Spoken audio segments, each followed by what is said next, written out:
এমনও স্টুডেন্ট পাওয়া যায় প্রশ্নটা ঠিকমতো রিডিং করতে পারবে না, ইংরেজি প্রশ্নটা জাস্ট কি বলছে এইটাই বলতে পারবে না, সেও খুব ইজিলি ইংলিশে এ প্লাস পাচ্ছে। সো বর্তমানে যে অন্তর্বর্তীকালীন সরকার আছে, উপদেষ্টা মন্ডলী আছে, আপনারা কোনো রাজনৈতিক দলের না। আমি একজন বাংলাদেশের সাধারণ নাগরিক হিসেবে আপনাদের কাছে আমার প্রত্যাশা থাকবে পরীক্ষা পদ্ধতিটা ঠিক করেন, পরীক্ষার মতো হওয়া উচিত। আগামীকাল 10 এপ্রিল বৃহস্পতিবার সারা দেশে একযোগে এসএসসি ও দাখিল পরীক্ষা শুরু হতে যাচ্ছে। আমি সকল দাখিল পরীক্ষার্থীদের, এসএসসি পরীক্ষার্থীদের সর্বাঙ্গীন সফলতা কামনা করছি। তার পাশাপাশি কিছু দুঃখজনক বিষয় শেয়ার করতে চাই। আমাদের আশেপাশে যে সমস্ত এসএসসি কিংবা দাখিল পরীক্ষার্থীরা আছে, পরীক্ষার্থী হিসেবে যতটুকু পড়াশোনা করা উচিত তার 10 ভাগের 1 ভাগ পড়াশোনা কি তারা করছে? আপনি আপনার সন্তান, ভাই, বোন, ভাতিজা, বাগিনা যে কেউ পরীক্ষা দেয়, সে কি আসলেই পড়ার টেবিলে আছে?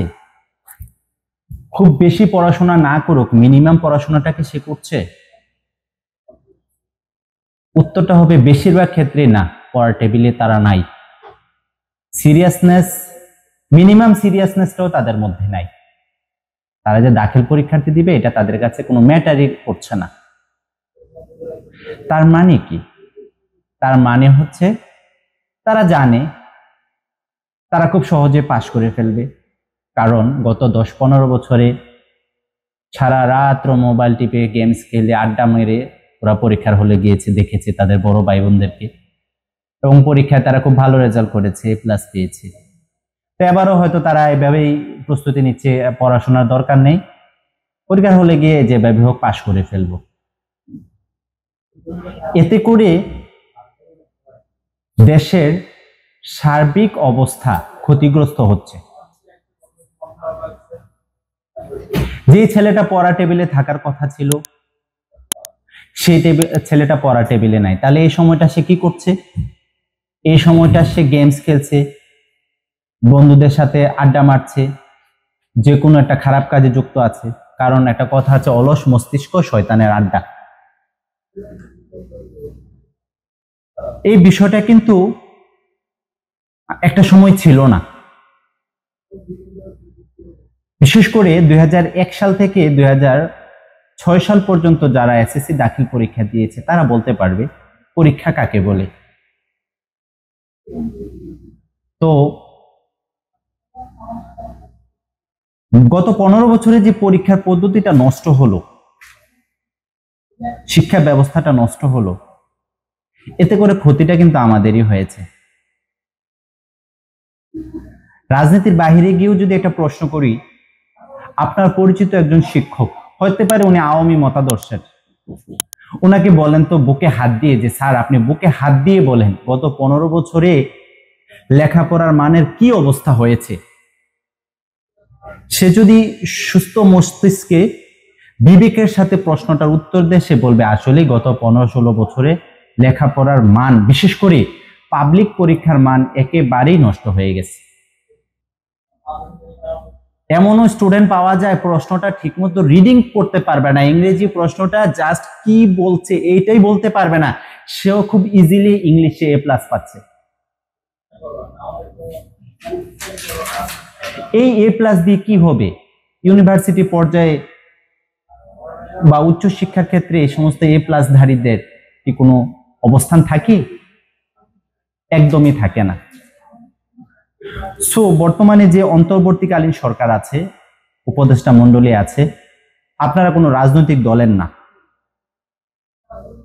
আমি একজন বাংলাদেশের সাধারণ নাগরিক হিসেবে আপনাদের কাছে আমার প্রত্যাশা থাকবে পরীক্ষা পদ্ধতিটা ঠিক করেন,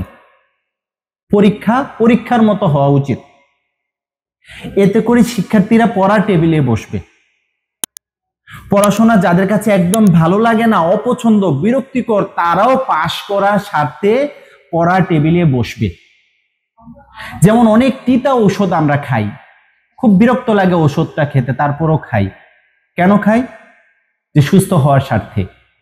আমি সুস্থ হতে হলে এই তিতা ওষুধটা আমাকে খেতে হবে।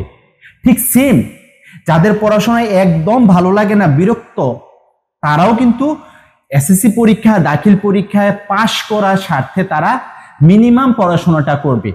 খুব দুঃখের সাথে বলতে হয়, আমি আমার অনেক কলিগস, অনেক টিচারদের সাথে আমার কথা হলে বলি, কি অবস্থা আপনার স্টুডেন্টদের আসলে পড়া টেবিলে আছে কিনা? তারা বলে না ভাই, পড়া টেবিলে নাই। না বাপ মা পারে বাচ্চাদেরকে পড়া টেবিলে বসাতে, না টিচাররা পারছে শিক্ষার্থীদেরকে পড়া টেবিলে বসাতে। আপনি বলেন জোর করে পড়তে বসো না কেন, তারা বলবে পড়ে কি হবে, আমি তো এমনি পাশ করব। যদি বাচ্চাদেরকে আসলেই পড়ার টেবিলে বসাতে চান, পরীক্ষা পদ্ধতিটা উন্নত করেন, পরীক্ষাকে, পাবলিক পরীক্ষার মতো হতে দেন।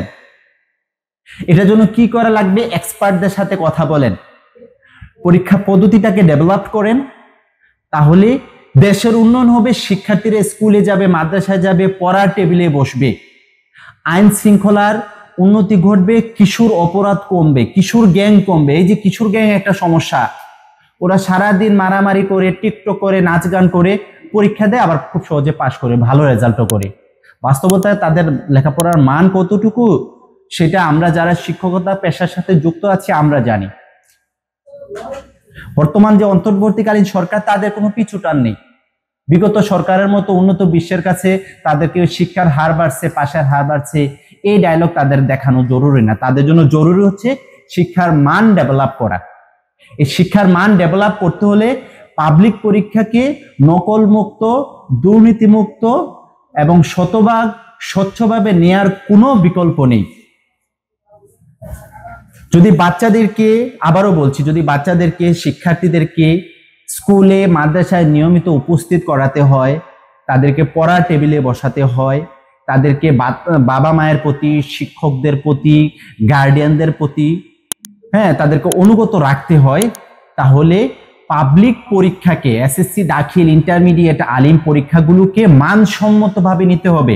প্রশ্ন পদ্ধতি হবে মানসম্মত, পরীক্ষা হবে 100% নকলমুক্ত, স্বচ্ছ। এতে করে কি হবে? শিক্ষার্থীরা পড়াশোনা পছন্দ না করলেও, পড়াশোনা করতে ভালো না লাগলেও বাধ্য হয়ে তারা ক্লাসে আসবে, তারা ক্লাস করবে, তারা বাড়িতে পড়াশোনা করবে। এতে করে শিক্ষার মান বাড়বে, দেশের কিশোর অপরাধ কমবে। আমি প্রত্যাশা করব আগামীকাল থেকে শুরু হওয়া এসএসসি দাখিল পরীক্ষা সুন্দর হবে, নকল মুক্ত হবে, দুর্নীতি মুক্ত হবে, যেমনটা হয়েছিল 2001 সাল থেকে 2006 সাল পর্যন্ত। আপনি যে দলই করেন, আপনি যেই দলই সাপোর্ট করেন, আপনি যদি সচেতন মানুষ হন, তাহলে বলতে হবে 2001 সাল থেকে 2006 সালের তৎকালীন শিক্ষা প্রতিমন্ত্রী এহসানুল হক মিলন সাহেব, উনি পরীক্ষায় নকল বন্ধ করেছিলেন, যেটা অনেকে অবিশ্বাস্য মনে করেছিল, কিন্তু উনি নকল শতভাগ বন্ধ করতে সামর্থ্য হয়েছিলেন। আগামীকাল থেকে শুরু হওয়া পরীক্ষা নকল মুক্ত হোক, শিক্ষার্থীরা পড়ার টেবিলে ফিরে আসুক, কিশোর অপরাধ, কিশোর গ্যাং, এই বিষয়গুলো বন্ধ হোক, শিক্ষার মান ঠিক থাকুক, শিক্ষা প্রতিষ্ঠানের মান ঠিক থাকুক, শিক্ষকদের মান, অভিভাবকদের মান ঠিক থাকুক, এই প্রত্যাশা রাখছি। ধন্যবাদ।